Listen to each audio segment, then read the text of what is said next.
നമസ്കാരം വിനീതേട്ടാ. വർഷങ്ങൾക്ക് ശേഷം OTT ഇറങ്ങിയല്ലോ, അതിനെപ്പറ്റിയുടെ അഭിപ്രായം എന്താണ്? അതിപ്പോ കാണുന്നവർക്ക് ഒന്നും പറയാമല്ലോ, പക്ഷേ അപ്പു സാറ്റിസ്ഫൈഡ്.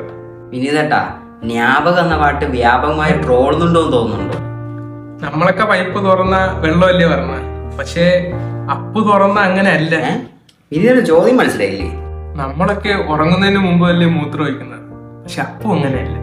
അതെങ്ങനെ വിനീതന്നെ അറിയാം? അത് പിന്നെ 2 പടമായിട്ട് നമ്മൾ ഒരുമിച്ച് ചെയ്യല്ലേ. സിനിമ ഏറ്റവും കൂടെ ട്രോൾ ഇടുന്ന അപ്പുവിന്റെ വൃദ്ധവേഷത്തെ കുറിച്ച് അതിനെങ്ങനെയാണ് വിനീതേട്ടൻ നോക്കിക്കാണുന്നത്? എല്ലാവർക്കും വൃദ്ധവേഷത്ത് മേക്കപ്പ് ഇടാൻ ഒരുപാട് പാടായിരുന്നു, പക്ഷെ അപ്പൂന് അങ്ങനെ അല്ലായിരുന്നു.